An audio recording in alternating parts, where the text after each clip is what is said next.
Señor quien aumenta nuestra fe. Aquí en María Evangelizadora Radio nos complacemos en presentar Crece en tu Fe con nuestro hermano Américo Tejada.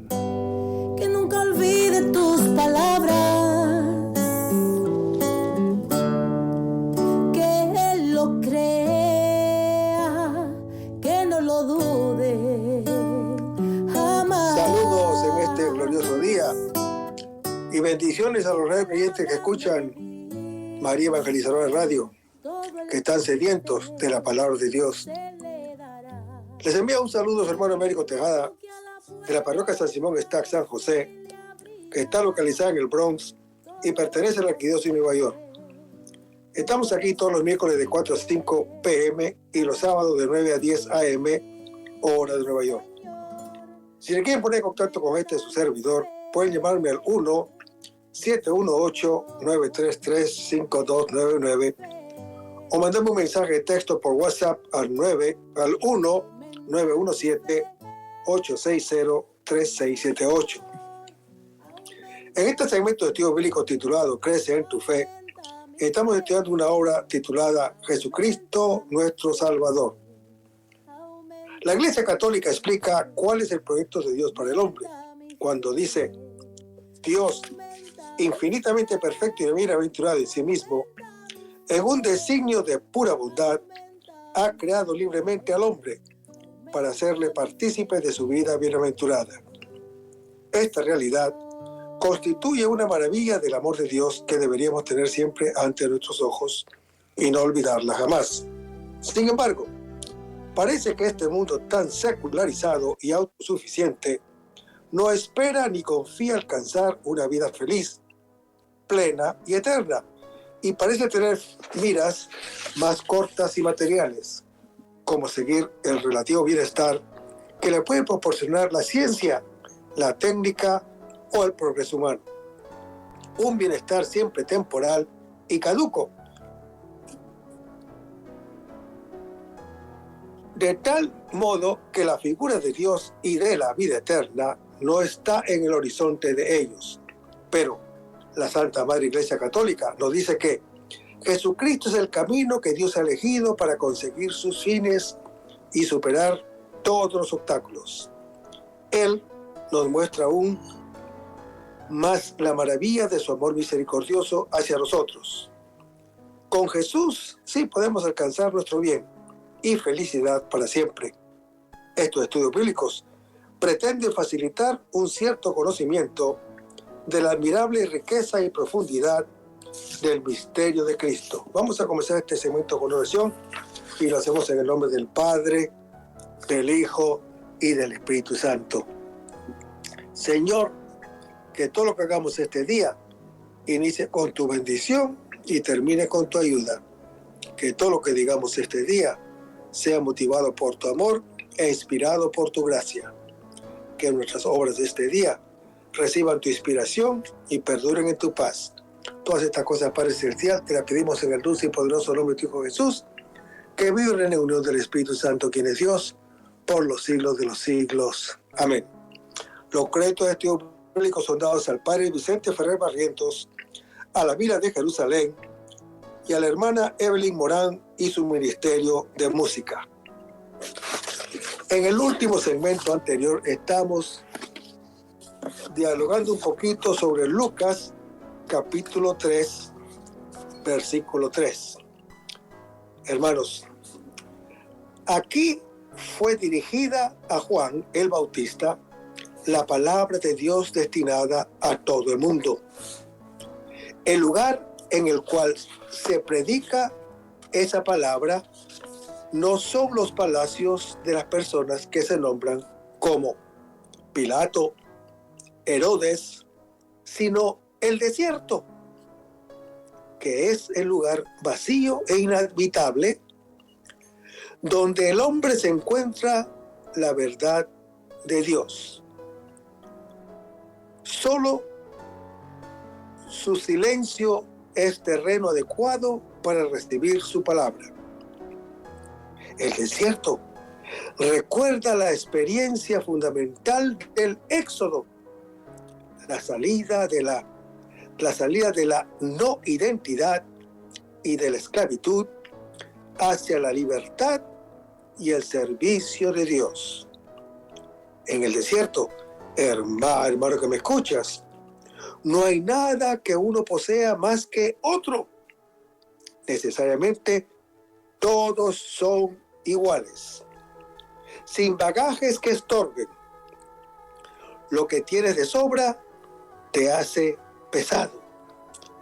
Y si no se elimina y si no se comparte, puede llegar a ser motivo de división y de calamidades. Ninguno posee más tierra que la ardiente que le quema bajo sus pies y que trata de dejar lo más pronto para salir de allí. Hermanos, Juan el Bautista habita en el desierto para indicar que el estado continuo de vida del hombre es el del éxodo. Debe salir constantemente de toda esclavitud y caminar hacia la promesa de Dios, sin ninguna garantía fuera de su fidelidad. Hermanos, en el desierto, el cielo y la tierra están igualmente vacíos, en un silencio que tensiona. Nada distrae. El desierto es, en síntesis, el camino de Dios. Juan predica un bautismo. Ser bautizado significa sumergirse, significa ir a fondo.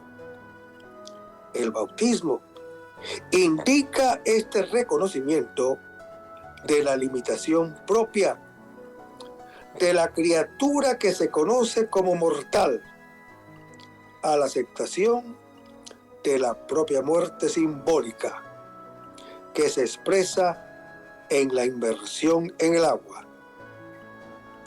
Se añade el deseo de un reconocimiento representado en el momento de salir a flote.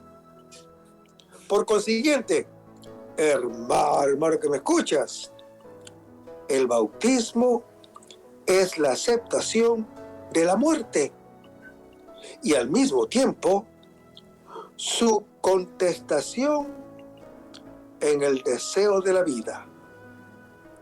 Juan invita a un bautismo de conversión.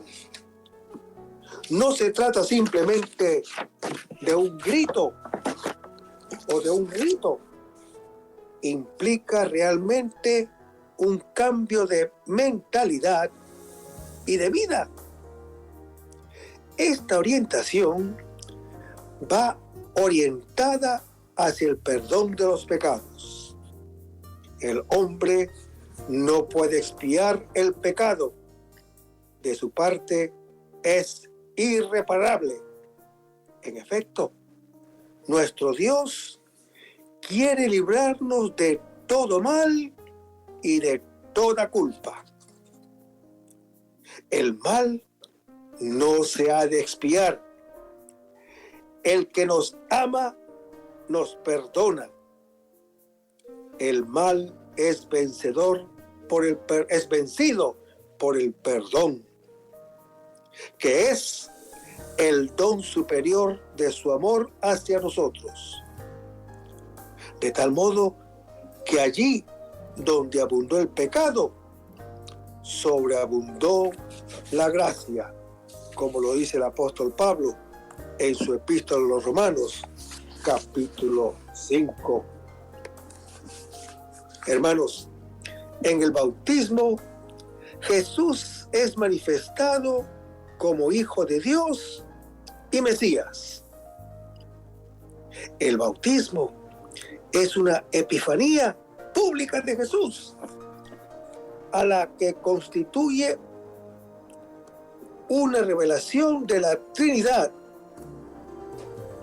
Jesús no comienza entonces a ser Hijo de Dios, ni comienza a poseer el Espíritu Santo, ni a ser el Mesías, ni es entonces cuando toma conciencia de su misión mesiánica, sino que entonces manifiesta públicamente su mesianismo al Bautista y a todo Israel.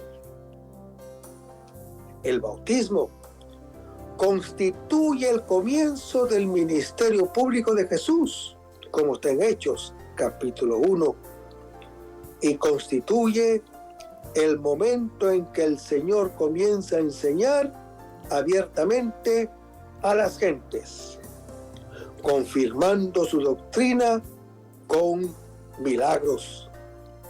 Hermanos, este ministerio público se orienta a la cruz y su bautismo es ya la inauguración de su misión. Se deja contar entre los pecadores, como lo dice el profeta Isaías en su capítulo 53. Es ya el Cordero de Dios que quita el pecado del mundo, como lo dice Juan el Bautista en el Evangelio según San Juan, capítulo 1. Anticipa ya el bautismo de su muerte sangrienta, como está descrito en Marcos capítulo 10, Lucas capítulo 12. Viene a cumplir toda justicia, como está en Mateo capítulo 3, versículo 15. Hermanos, el bautismo de Juan no producía el perdón de los pecados, como hace el bautismo cristiano. Jesús acude a ser bautizado por el Bautista para manifestar que secunda el plan dispuesto por Dios de preparar a su pueblo por medio de los profetas. Así, Él cumple toda justicia. Es decir, hermano que me escuchas, todo lo establecido por Dios. Jesús recibe de Juan el bautismo de conversión para inaugurar su vida pública y anticipar el bautismo de su muerte. Y aunque no había en él pecado alguno, Jesús, el Cordero de Dios que quita el pecado del mundo, según Juan capítulo 1, acepta ser contado entre los pecadores. El Padre lo proclama su Hijo predilecto y el Espíritu viene a posarse sobre él. Hermanos, el bautismo de Jesús es la prefiguración de nuestro bautismo. Jesús es justo, no tiene pecado, pero así se identifica con los pecadores. Vayamos a las Escrituras. A quien no conoció pecado, le hizo pecado por nosotros, para que viniéramos a hacer justicia de Dios en él, según lo dice el apóstol Pablo en su segunda epístola a los Corintios, capítulo 5. Hermanos, Jesús nos prepara para el bautismo cristiano poniéndose como modelo. Vayamos a las Escrituras. Jesús se acercó a ellos y les habló así: me ha sido dado todo poder en el cielo y la tierra. Vayan pues y hagan discípulos a todas las gentes, bautizándolas en el nombre del Padre y del Hijo y del Espíritu Santo. Y he aquí que yo estoy con ustedes todos los días hasta el fin del mundo, como lo dice el Señor Jesús en Mateo capítulo 28. Es decir, se somete enteramente a la voluntad de su Padre.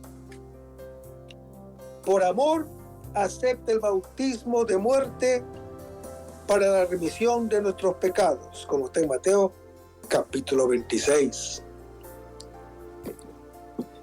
Hermanos, el bautismo de Jesús es modelo del bautismo cristiano. O sea que en su bautismo se abrieron los cielos, como está en Mateo capítulo 3, que el pecado de Adán había cerrado y las aguas fueron santificadas por el descenso de Jesús y del Espíritu Santo como preludio de la nueva creación.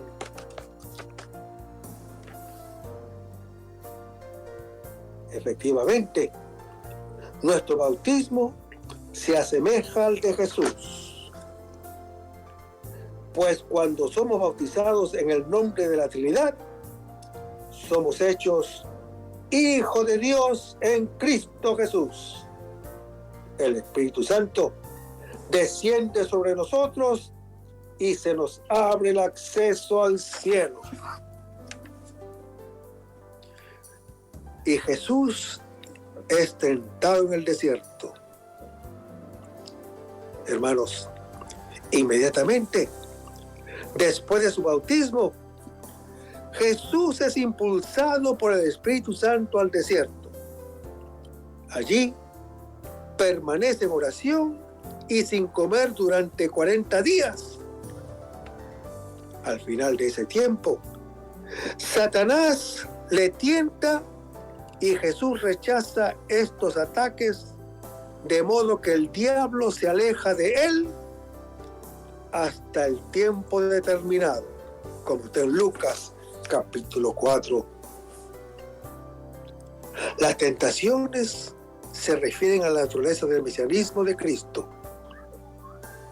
Hermanos, Satanás tienta a Jesús para que oriente su misión hacia lo temporal, hacia un mesianismo terreno, hacia el bienestar material, la gloria y el poder humanos. Y Cristo responde que su misión es servir exclusivamente a Dios y abandonarse confiadamente en manos del Padre, sin buscar su utilidad u otra ambición humana al margen del plan divino. Hermanos, las tentaciones de Cristo forman parte de su victoria sobre el maligno. Ahora, estas tentaciones recapitulan las tentaciones de Adán en el paraíso y las de Israel en el desierto. Jesús es el nuevo Adán que vence donde el primero fue derrotado por el tentador, y vence donde Israel en el desierto sucumbió, como está el Salmo 95. Cristo es más fuerte que Satanás. Le despoja de su poder y nos libera de su esclavitud, como está en Marcos capítulo 3. Hermanos, la victoria de Cristo sobre el diablo se consumará en la cruz y la resurrección, pero ha comenzado antes, y esas tentaciones constituyen un momento señalado en que se manifiesta su victoria. Cristo nos da ejemplo de cómo luchar contra el demonio y vencerle, pues Él fue probado en todo, igual que nosotros, excepto en el pecado, como está en Hebreos capítulo 4. Para ello, hemos de mostrar sobre todo el reino de Dios y su justicia, como está en Mateo capítulo 6, y procurar cumplir su voluntad.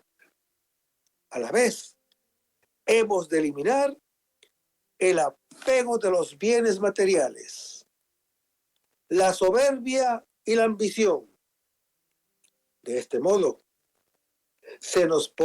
no nos postraremos nunca ante ningún ídolo terreno y seremos libres. Pero veamos la predicación de Jesús. La actividad de Jesús durante su vida pública se centra en la predicación del reino de Dios, como está en Mateo capítulo 4. Cuando la Escritura dice, después de haber sido apresado Juan, vino Jesús a Galilea predicando la buena nueva de Dios y diciendo, el tiempo se ha cumplido y el reino de Dios está cerca. Convertíos y creed en el Evangelio, como está en Marcos capítulo 1. Hermanos, este reino consiste en que los hombres sean hechos partícipes de la vida de Dios, de la vida eterna. Todos están llamados a acoger las palabras de Cristo y a entrar en el reino. Su predicación asequible, sencilla y clara, a la vez que exigente. Hermanos, Jesús enseña la verdad con amor a las almas. Su enseñanza es muy concreta y realista. Está llena de ejemplos sencillos y bien conocidos a los oyentes que contribuyen a hacer claras sus enseñanzas, como es la siembra, las malas hierbas, la confección del pan, las fiestas de bodas, etc.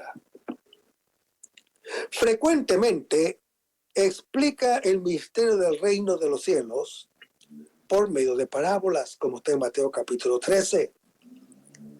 Comparaciones prolongadas que constituyen un rasgo de su enseñanza.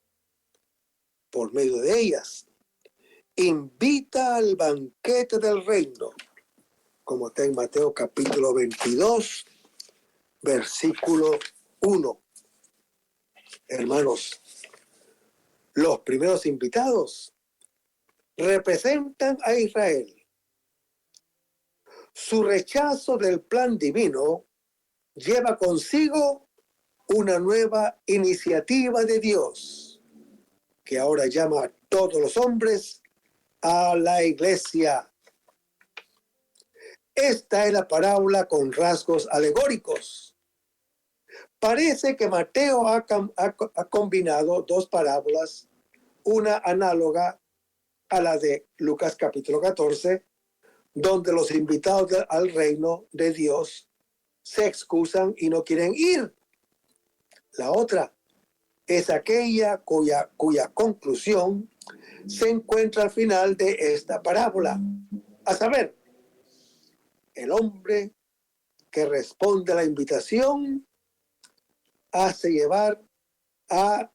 llevar el vestido de bodas, que son las obras de justicia que deben acompañar a la fe. Vayamos a las Escrituras.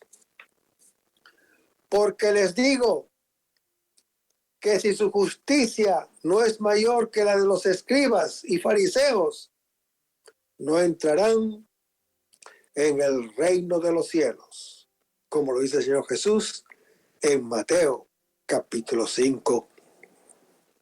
Entonces, debemos entender por vestido de boda a la caridad, de modo que el que entra en las bodas, pero no entra con vestidos de nupciales, es como alguien que entra en la iglesia, dice que tiene fe, pero no tiene caridad.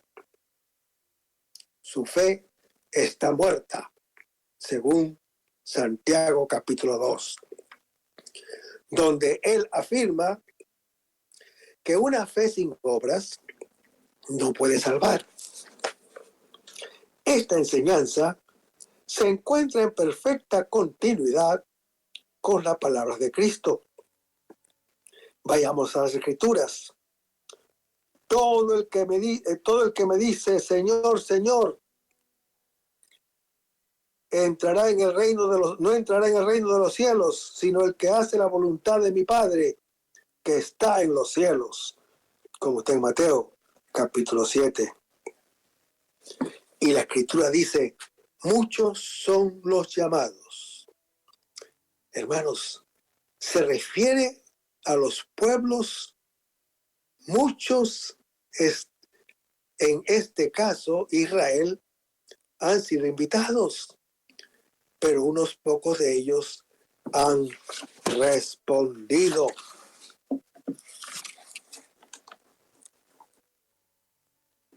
Pero exige también que acojamos sus palabras con fe y nos decidamos seriamente a seguirlas para alcanzar el reino, aunque haya que darlo todo, como está en Mateos, capítulo 13. Veamos los milagros del Señor Jesús.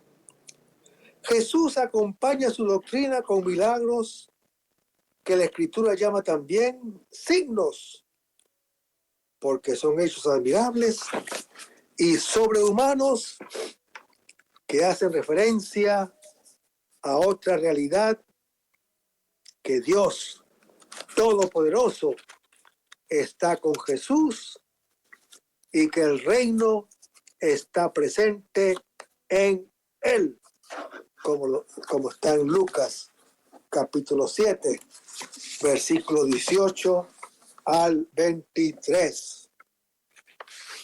Hermanos, Juan el Bautista está desconcertado por un Mesías tan diferente de aquel que esperaba, porque según Mateo capítulo 3, Juan predicaba una intervención de Dios que purificaría las conciencias, y el que se rehusara sería quemado en el fuego. A la pregunta del Bautista por medio de sus discípulos, ¿eres tú el que ha de venir?, Jesús contesta citando Isaías capítulo 26, Isaías capítulo 29, que son los signos de que la era mesiánica ha llegado. El reino de Dios se inaugurará no por el estallido del poder, sino por los beneficios de la salvación. Vayamos a las Escrituras.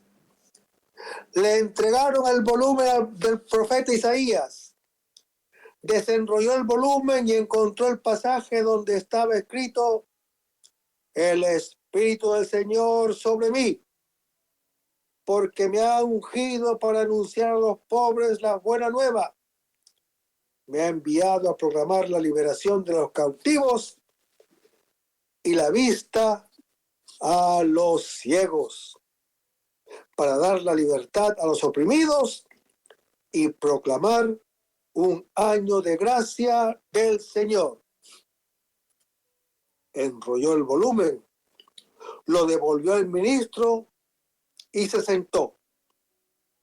En la sinagoga, todos los ojos estaban fijos en él. Comenzó pues a decirles: esta escritura que acaban de oír se ha cumplido hoy, como lo dice el Señor Jesús en Lucas capítulo 4. Hermanos, con su palabra Jesús proclama el reino de la misericordia. Con su acción lo realiza. Ahora, por solicitud del Bautista, puede declararse con el que viene. La duda de Juan el Bautista tiene un buen fundamento. Él ha anunciado a un Mesías fuerte, un juez severo. Realizaría el juicio de Dios e inauguraría el día del Señor. Tremendo como un fuego. Los justos se salvarán y los pecadores arderían. Jesús, en cambio, hermano que me escuchas, se revela como misericordia, traída inexorablemente por la miseria. Es perdón para el pecador, justificación del injusto, absolución del impío. Además, tiene un estilo de pobreza absoluta que rehúye toda toma de poder. Él no juzga a ninguno, es compasivo y salva a todos los que se reconocen pecadores. De todos modos, hermano que me escuchas, tanto el justo como el pecador esperan algo por cuanto carecen de algo. El que no carece de nada, no espera nada. El que carece de lo esencial, está esencialmente en espera. Así se comprende por qué los ciegos, los tullidos, los leprosos, los sordos y los ciegos esperan. Por eso, la buena noticia está reservada a todos los pobres, sean justos o pecadores, con tal que se sientan insatisfechos y carentes de lo esencial. En cambio, los otros se escandalizan de Cristo porque ya lo tienen todo y no esperan nada. Esta es la novedad profunda y que escandaliza, propia de la revelación de Jesús. El reino se realiza a través de la misericordia de un Dios que nos visita, dedica sus cuidados y concede su gracia. Hermanos, los milagros son signos del Mesías anunciado. Cuando la Escritura dice, al liberar a algunos hombres de los malos terrenos del hambre y de la injusticia, de la enfermedad, de la muerte, Jesús realizó unos signos mesiánicos, no obstante no vino para abolir todos los males aquí abajo, sino a liberar a los hombres de la esclavitud más grave, la del pecado, que es el obstáculo de su vocación de hijos de Dios, a causa de todas sus servidumbres humanas. Los milagros son señales de su misión y de su divinidad. Los milagros de Jesús testimonían que el Padre lo ha enviado, como está en Juan capítulo 5, e invitan a creer en Jesús. Son señales de su misión divina y de la autenticidad de su doctrina, como está en Juan capítulo 5, versículo 36, donde Jesús, cuando se refiere a sus milagros, no los llama signos, sino obras. Al realizarlas, imita al Padre. Leamos las Escrituras. Jesús, pues, tomando la palabra, les decía: en verdad les digo, el Hijo no puede hacer nada por su cuenta, sino lo que ve hacer al Padre. Lo que hace Él, eso también lo hace igualmente el Padre. Como está en Juan, capítulo 5. Estas obras atestiguan que es Dios quien actúa en Jesús y por Jesús. Leamos las Escrituras. Ya se lo he dicho, pero no me creen. Las obras que hago en nombre de mi Padre son las que dan testimonio de mí, como lo dice el Señor Jesús en Juan capítulo 10. Las obras mismas de Jesús proporcionan sobre su misión divina un testimonio más importante que las palabras de Juan. Estas obras son como el sello divino de su misión. Leamos las Escrituras.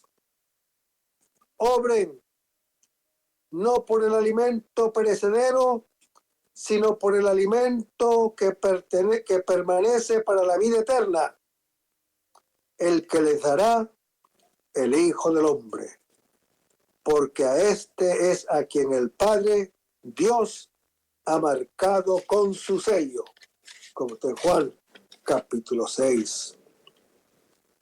Esas obras lo autentifican. Leamos las Escrituras. Si no hago las obras de mi Padre, no me crean. Pero si las hago, aunque a mí no me crean, crean por las obras. Y así sabrán y conocerán que el Padre está en mí y yo en el Padre, como está en Juan capítulo 10. Hermanos, estas obras dadas al Hijo por el Padre significan que por Jesús se realiza la obra de Dios. Leamos las Escrituras. Les dice Jesús: mi alimento es hacer la voluntad del que me ha enviado y llevar a cabo su obra, como está en Juan capítulo 4. Hermanos, las obras de Jesús le han sido dadas por el Padre para dar testimonio de la naturaleza de su misión. Ellas hacen conocer, en definitiva, el poder de Dios para perdonar el pecado y dar vida eterna a sus hijos. Las obras de Jesús, o la gran obra que el Padre le ha encomendado, llegará a su perfecto cumplimiento en el momento de su muerte, después de aducir como testigos suyos al Bautista y a sus propias obras. Jesús vuelve al testimonio del otro, que es el testimonio del Padre en favor de Jesús. No se apoya únicamente en las obras que ha realizado en su condición de hijo, como acaba de decir, ya que quien acepta la palabra siente resonar en su interior la voz y ve el rostro del Padre, que el Hijo ha venido a mostrarnos.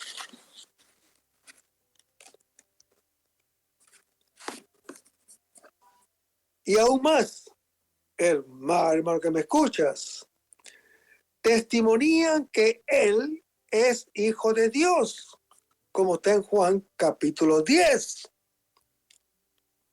porque los realiza con su propio poder, como está en Lucas capítulo 6.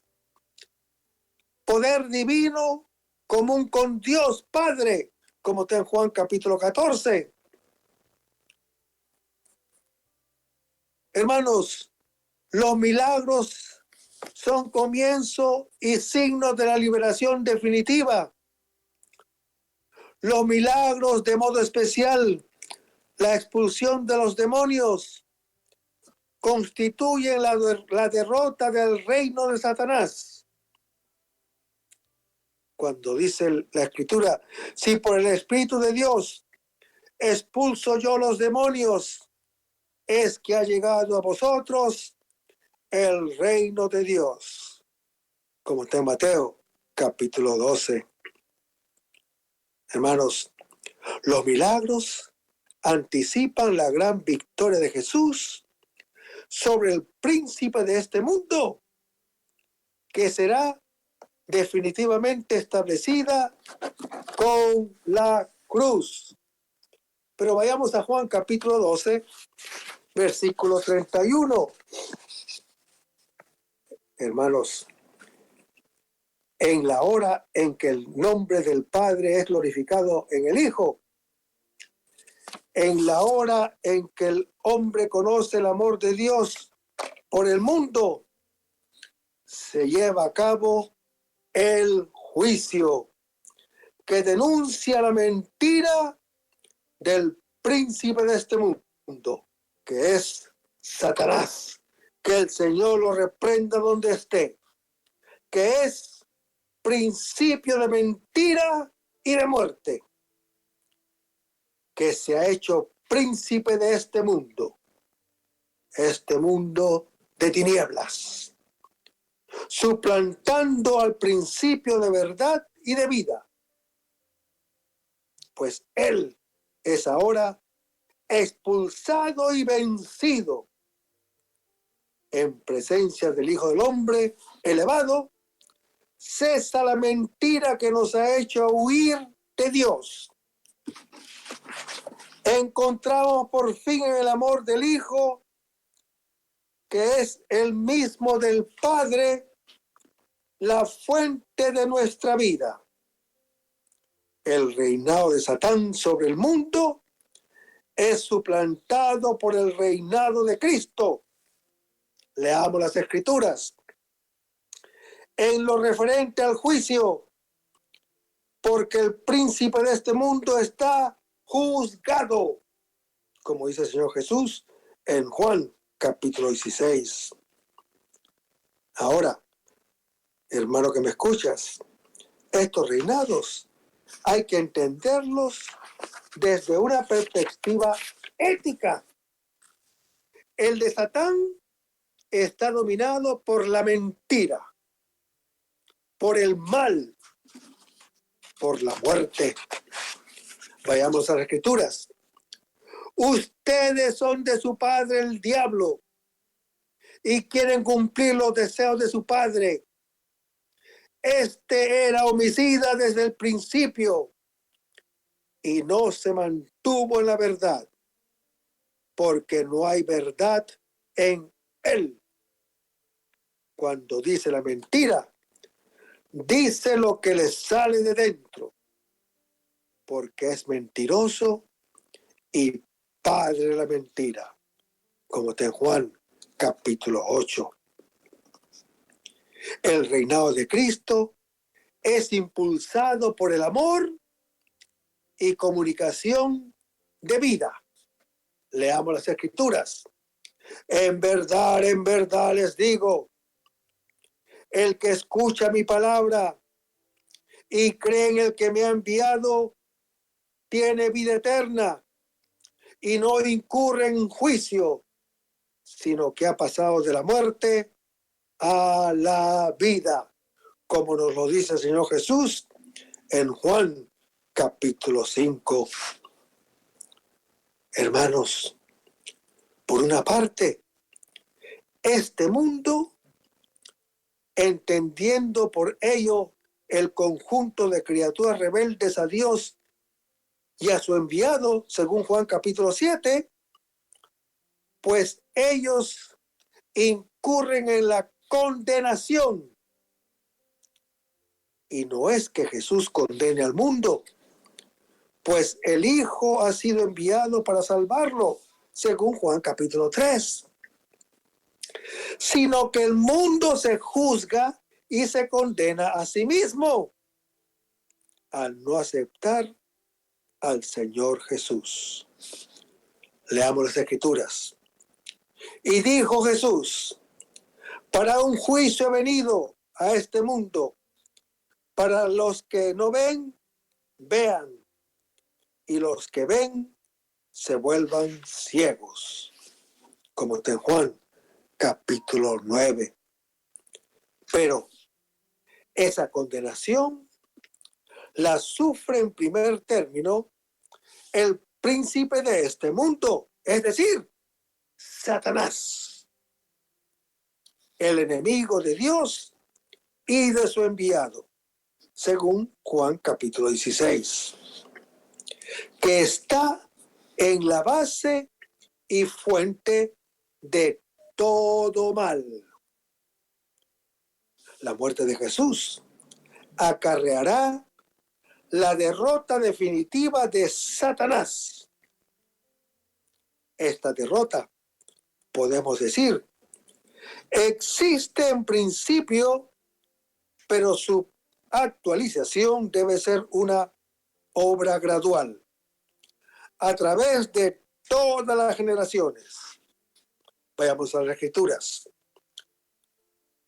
Sabemos que somos de Dios y que el mundo entero yace en poder del maligno, pero sabemos que el Hijo de Dios ha venido y nos ha dado inteligencia para conocer al verdadero en su Hijo Jesucristo.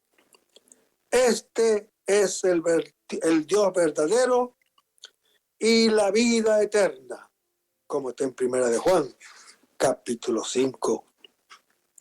Hermanos, esta tensión entre victoria conquistada y lucha continua es una experiencia personal en toda vida cristiana. Leamos las Escrituras. Si decimos no tenemos pecado, nos engañamos y la verdad no está en nosotros.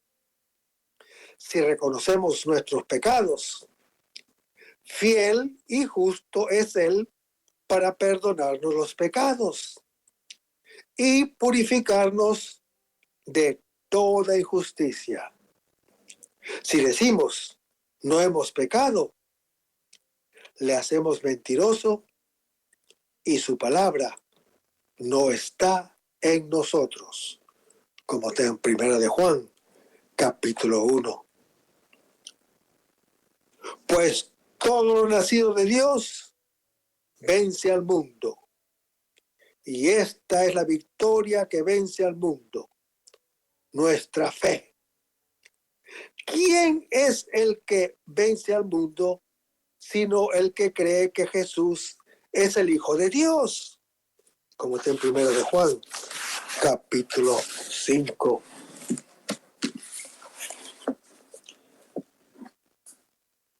Desde el principio de su vida pública, manifiesta Jesús el propósito de reunir una comunidad de discípulos a su alrededor. Es el corazón mismo de este grupo y mientras estaba con ellos, era el único maestro, pero poco a poco va organizando su comunidad de modo que cuando Él vuelva al Padre, ésta se encontrará ya organizada y estructurada para ser la luz del mundo y la sal de la tierra para todos los siglos. La elección de los 12 es el punto principal de esta organización establecida por el Señor en su grey. A ellos hizo partícipes de su autoridad y los envió a todas las naciones a proclamar el reino de Dios. Y dentro del grupo de los 12, San Pedro ocupa el primer lugar. Jesús le confía una misión única cuando le dice: tú eres Pedro, y sobre esta piedra edificaré mi iglesia. Fíjense, hermanos, que él no dice mis iglesias, él dice mi iglesia, la única iglesia que fundó Jesús, la iglesia católica. Por eso que ya tiene 2000 años. Ninguna otra católica, ninguna otra iglesia protestante puede decir eso. Y después Jesús le dice a Pedro: y las puertas del infierno no prevalecerán contra ella. ¿Y dónde dice eso Jesús a Pedro? En Mateo, capítulo 16. Hermanos, esto está preciosísimo. Manténganse en sintonía hasta el próximo segmento. Vamos a terminar este segmento con oración y lo hacemos en el nombre del Padre, del Hijo y del Espíritu Santo. Señor Jesús, ayúdanos a conservar el fervor espiritual, la dulce y confortadora alegría de evangelizar, incluso cuando hay que sembrar entre lágrimas, como Juan el Bautista, como lo hicieron los apóstoles Pedro y Pablo y los otros apóstoles, y también esa gran multitud de evangelizadores que se han sucedido a lo largo de la historia de la Iglesia Católica, con un ímpetu interior que nada ni nadie sea capaz de extinguir. Señor Jesús, que sea esta la mayor alegría de nuestras vidas entregadas al Evangelio.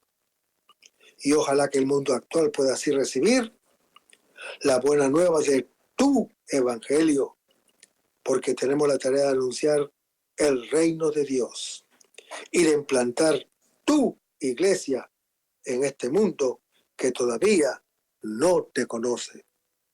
Todas estas cosas, Padre Celestial, te las pedimos en el dulce y poderoso nombre de tu Hijo Jesús, que vive en la unión del Espíritu Santo, quien es Dios, por los siglos de los siglos. Amén. Que el Señor nos bendiga. Hasta el próximo segmento.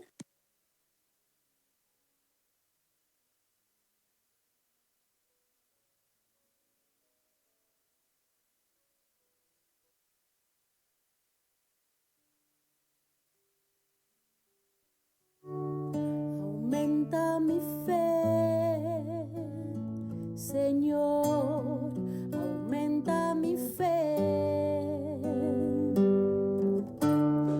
Aumenta mi fe, Señor, aumenta mi fe. Que nunca olvide tus promesas, que nunca olvide tus palabras, que Él lo crea, que no lo dude jamás. Tu palabra me dice: todo el que pide se le dará, y el que toque a la puerta se le abrirá. Todo es posible, todo es posible.